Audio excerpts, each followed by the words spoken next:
All right, welcome to Lecture Dos. For those of you who don't speak Spanish, that is Lecture 2. Hopefully you watched the first introduction lecture, you've read the first chapter, and you are working on grammar at this point, and because the test is in 4 days. Anyway, I hope that you enjoy this lecture. We're trying a different lecture recording software this time, so you don't have to stare at my face for however long this lecture is, between 5 and 64,000 minutes.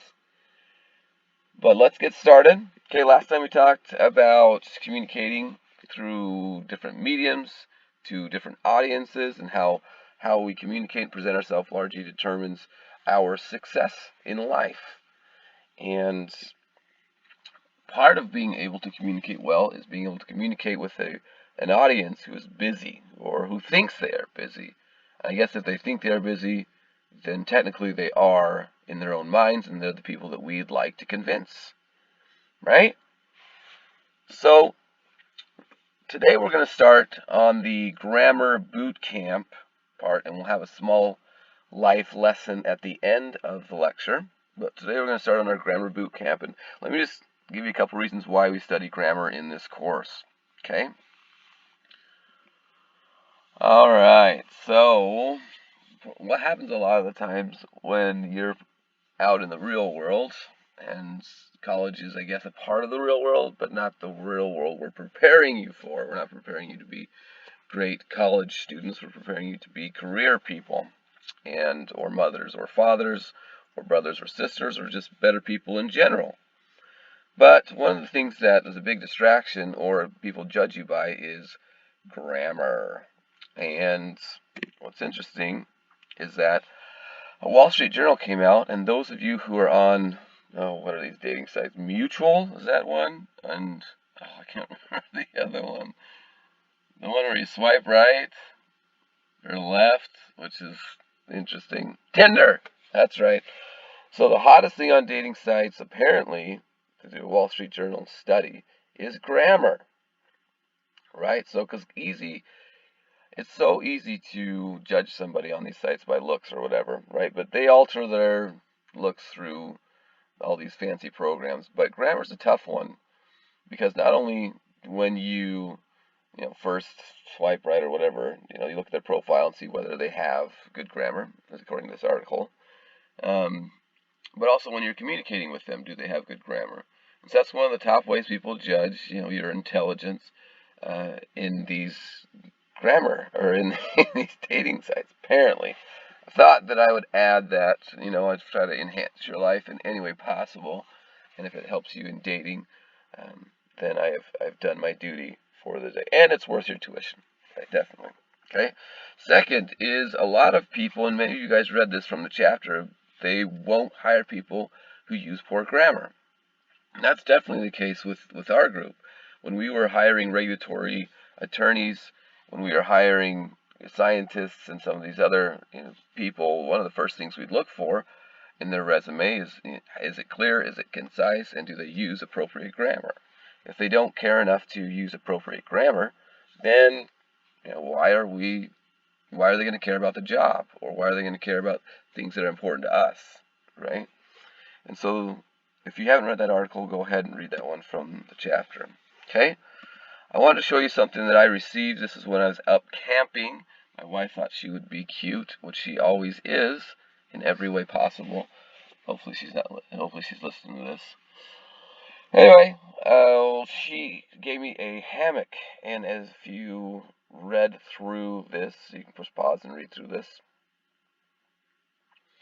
One of my favorite things is, I'm not sure what a warm prompt is, or a macadam, but hanging this hammock in a tree or something else began to make me a little nervous, because if they can't spend 20 minutes or $200 or whatever it is to send this to a translation company to use correct grammar, then why would I trust their product?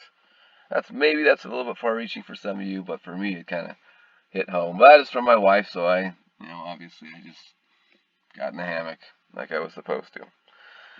Okay. So hopefully you've taken the syntax and word choice quiz on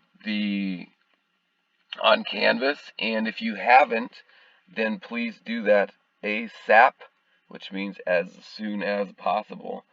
And it looks like this on my version, but on your version it's digitized so that you can go through it. And if you have questions about the answers on those and why they're wrong, then please reach out to me or reach out to Heather on that. Okay? So that's kind of my spiel on grammar, and you'll be judged on it the rest of the class and the rest of your life, honestly. But I wanted to, since grammar can be a little overbearing, I like to give a life lesson real quick on becoming a leader. Part of becoming a leader, I think one of the hardest things about communication in general is the ability to listen well. And I think Brian Regan does a great job of kind of, wrapping it up to why we don't listen well. And here's the clip for you. I'm actually kind of quiet off stage. A lot of people don't realize that. I was at a dinner party recently. A bunch of people I don't know. One guy talking plenty for everybody. And then me, myself, Robin, and I, and then myself, and me. I couldn't tell this one about I, because I don't know about myself, and then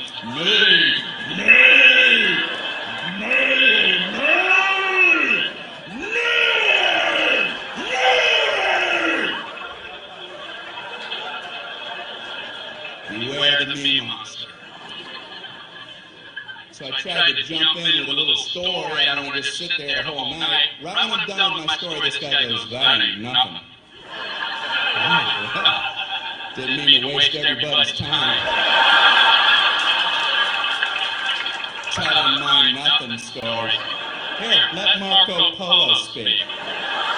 He's back with tales of adventure. My story ain't nothing.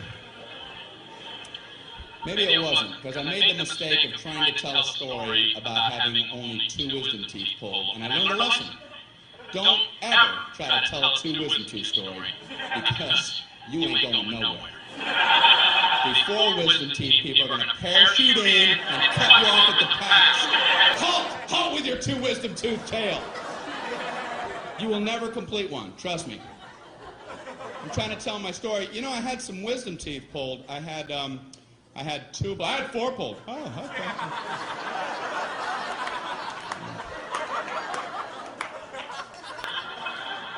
No 5, no 9. I had 9 wisdom teeth pulled. All of mine were impacted. They were all coming upside down. The roots were up on my tongue, coming out my nose. They were tusks. I was a warthog. No anesthesia. They pulled them out with pliers. I was eating corn on the cob that afternoon. Pin the blue ribbon upon his chest. That knocks the socks off of my wisdom tooth tail. Why do people need to top other people? I've never understood it, and I see it all the time. Obviously, people get something out of it. At best, people wait for your lips to stop. Yeah, as soon as... Okay, yeah, you me! You me! You see the difference? You see that? Now I do. What is it about the human condition? People get something out of that. That's why I have a social fantasy. I wish I was one of the 12 astronauts who have been on our moon. They must love knowing they can beat anybody's story. Okay, so it is kind of an interesting concept that he introduces there about why, when we're listening to people, why do we have this you me type thing? Someone says something and you immediately think of another story, or you think of some way to interject an important fact or something interesting instead of just listening and becoming what I call a listigator. A person who listens while being an investigator. So you're actually listening for content, for knowledge, for anything that person thinks is important. You understand what they're trying to present. And when you're an investigator, you ask things like why, where, when, how, what, who. And what this does in these conversations is you actually start having a conversation. instead of having a conversation where one person is saying everything, the other person isn't saying anything, or you're both going back and forth and nobody's listening.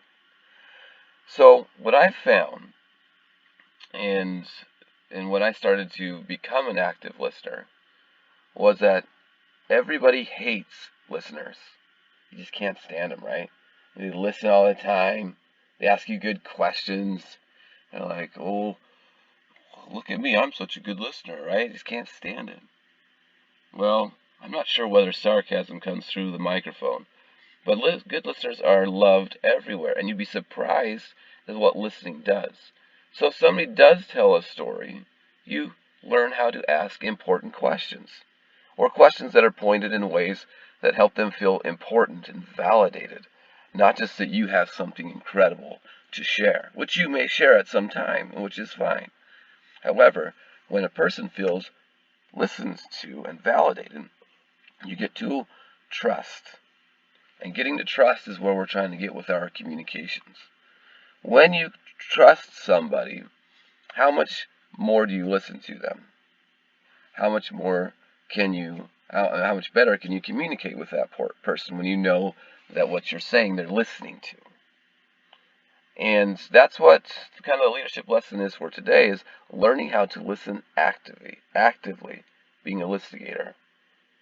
Listigators are loved everywhere, and not only will you get to trust quicker, have a better communication relationship, but you'll also get things done and become a better communicator in general. Alright, so next time we're going to continue studying Chapter 2, the Punctuation Plus quiz, and you should have done the third quiz as well by then. On these pyramid quiz. So if you have any questions or concerns or anything, please reach out to me and to Heather. We love hearing how to better educate you and how to better your lives. So we'll talk to you soon. See you later.